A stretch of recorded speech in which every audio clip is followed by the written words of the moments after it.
Nossa história de hoje começa com um relatório detalhando o mortal vírus da gripe Sahara, que tem uma taxa de mortalidade de 100% e ceifou a vida de 3 bilhões de pessoas globalmente. Isso representa uma séria ameaça à sobrevivência da humanidade, já que a população diminuiu mais rapidamente do que os profissionais médicos conseguiam lidar. A OT iniciou a construção de 500 mil bunkers subterrâneos como abrigos. Cada bunker é designado para uma pessoa, até que a epidemia de gripe diminua. Para determinar quem terá acesso a esses bunkers limitados, os governos em todo o mundo organizaram loterias. 6 anos depois, um grupo de residentes dos bunkers participa de uma videoconferência chamada Domínio, usando computadores nos seus bunkers individuais. O grupo é composto por 7 indivíduos: Phoenix, Orlando, Denver, Houston, Chicago, Atlanta e Boston. Durante a conferência, Orlando expressa frustração, sentindo-se sem rumo nas suas interações diárias. Ele prevê que o mundo exterior nunca voltará ao normal, deixando-os presos nos bunkers indefinidamente. Apesar das tentativas de acalmá-lo, Orlando revela seu passado, admitindo ter matado 500 pessoas sem remorso. Para piorar as coisas, ele provoca Atlanta, conhecida por suas crenças religiosas devotas, encontrando prazer no seu desconforto. Ao escutar as perturbadas revelações de Orlando, os membros do grupo não gostam nada disso e removem o Orlando da comunicação. Denver, mostrando suas habilidades em TI, propõe hackear o sistema para interromper a transmissão do Orlando, embora isso seja permanente. Fará com que o Orlando viva sozinho pelo resto da sua vida. Diante dessa escolha difícil, eles colocam em votação. Boston, Atlanta e Chicago optam por encerrar a transmissão do Orlando, enquanto Phoenix e Houston se opõem, considerando a punição muito severa. Apesar de ser parceiro do Phoenix, Denver se sente compelido a seguir a decisão. O veto do Houston se torna crucial, mas antes que ele possa decidir, Orlando pede a Denver para cortar a sua transmissão primeiro. Agindo rapidamente, Denver executa o hack, apagando efetivamente Orlando da sua comunicação, para sempre. Mais tarde naquela noite, Denver entra em contato com Phoenix para discutir os eventos do dia. Phoenix expressa dúvidas sobre suas ações, sentindo que falta autoridade para julgar os outros. No entanto, Denver defende a decisão como necessária para o bem-estar deles. Enquanto isso, Orlando permanece isolado no seu bunker. 8 meses depois, o sistema de ciclo de tempo no bunker de Houston apresenta mau funcionamento, causando privação de sono por vários dias. Cada membro tem tarefas designadas, como Denver atualizando-os sobre a persistente gripe Sahara, estimando mais 19 anos até que suas partículas desapareçam. Atlanta, responsável por monitorar a saúde, relata que todos os membros estão em condições normais. Enquanto isso, Phoenix observa a diminuição da população nos bunkers. No entanto, Chicago considera a divisão de tarefas redundante, já que todos observam um gráfico semelhantes nos seus respectivos bunkers. Ao escutar isso, Boston defende a divisão, citando uma monitorização mais fácil dos gráficos. Infelizmente, Chicago aciona acidentalmente um nível instrucional, apresentando Nadine, a designer do bunker. Nadine explica que o bunker foi localizado a 9 metros abaixo da superfície e os protegerá por 70 anos. O bunker também possui ciclos artificiais de dia e noite, suprimento de proteína em pó, comida, eletricidade gerada por exercícios e fornecimento de água 24 horas, reciclada para o consumo e higiene. Enquanto isso, o ar dentro do bunker também foi filtrado usando equipamentos de purificação altamente avançados. Nadine também acrescentou que os 500 mil habitantes estão divididos em grupos, cada um ajudando os outros até que a gripe Sahara seja erradicada. Alguns dias depois, durante uma discussão em um grupo, o monitoramento de dados do Phoenix de repente apresentou um mau funcionamento e desligou. Estranhamente, todos os membros experimentaram o mesmo problema. Apesar de estarem a quilômetros de distância, isso gerou várias teorias entre eles. Chicago até temia um apocalipse iminente, mas Phoenix sugeriu que foi um erro devido ao corte de transmissão de vídeo do Orlando. Phoenix pediu ao Denver que restabelecesse a conexão do Orlando com o grupo. Embora Denver inicialmente tenha se recusado, Phoenix então compartilhou a sua história de vida, revelando um passado conturbado. Após a morte do seu pai, ela foi criada por sua mãe. No entanto, quando adolescente, Phoenix se voltou para as drogas devido ao sentimento de negligência, pois a sua mãe estava ocupada trabalhando para sustentá-los. Em uma noite, ela descobriu sua reserva escondida desaparecida e suspeitou que a sua mãe havia pegado. Impulsionada pela raiva, Fênix fatalmente esfaqueou a sua mãe até a morte, levando-a à prisão. Após um ano, a epidemia de gripe Sahara se espalhou e ela conseguiu um lugar no bunker. Após 6 anos confinada, Fênix acreditava não ser muito diferente do Orlando. Comovido por sua história, Denver finalmente prometeu trazer de volta a transmissão de Orlando. Várias noites se passaram. Denver entrou em contato com Fênix e informou que conseguiu restaurar com sucesso a transmissão do Orlando. No entanto, descobriram que o bunker estava completamente vazio. Eles compartilham isso com o grupo. Embora Boston não estivesse satisfeito com a decisão tomada sem discussão alguma, no entanto, ignoraram as objeções do Boston. Mais tarde, Fênix pediu uma conversa privada com Denver, perguntando se ele poderia hackear os vídeos privados do Orlando em busca de pistas sobre seu paradeiro. Denver, não querendo decepcionar Fênix, começou a tarefa. Logo depois, Denver obteve centenas de vídeos pessoais do Orlando, que assistiram um por um.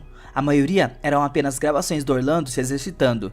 Então eles pularam para o último vídeo, onde Orlando desapareceu subitamente.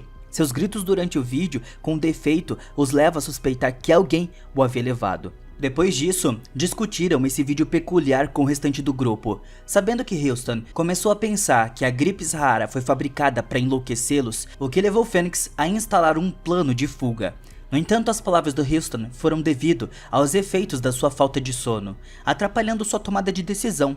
No meio da noite, inesperadamente, Houston começou a bater com a cabeça na parede, já enlouquecido. Vendo isso, tentaram fazê-lo parar. No entanto, Houston havia perdido sua sanidade. Testemunhando isso, ficaram alarmados, especialmente quando Houston desapareceu do seu bunker, após a entrada misteriosa de uma sombra durante a noite. Fênix notou falhas no sistema de computador deles, mas percebeu que era apenas um sonho. No entanto, ao acordar, Fênix encontrou um rato na sua cama, levantando preocupações sobre a segurança do bunker. Descobriram aberturas de ar nos seus bunkers, o que aumentou suas suspeitas, questionando como uma instalação projetada para protegê-los teria tais aberturas. Em resposta aos eventos perturbadores, Fênix falou ao grupo para procurar rotas de fuga potenciais dentro dos seus bunkers. No entanto, Chicago mostrou relutância em participar. Enquanto isso, Atlanta tentou investigar a origem do suprimento da comida, mexendo no tubo de proteína. Para sua surpresa, ela descobriu uma sala escura e aparentemente vasta, levantando questões sobre a suposta profundidade do bunker de 9 metros sob a terra. Após a restauração da sua comunicação, descobriram que o bunker de Atlanta estava vazio, intensificando a angústia do grupo ao perceber a imprevisibilidade dos desaparecimentos. Chicago, sobrecarregado pelo desespero, tomou uma atitude drástica, perturbando ainda mais os membros restantes. Apesar da situação sombria, Denver persistiu nos seus esforços para acessar outro bunker de sobreviventes. No entanto, sua descoberta é que havia apenas 1000 bunkers, não 500.000 mencionados anteriormente. Adicionou confusão à situação.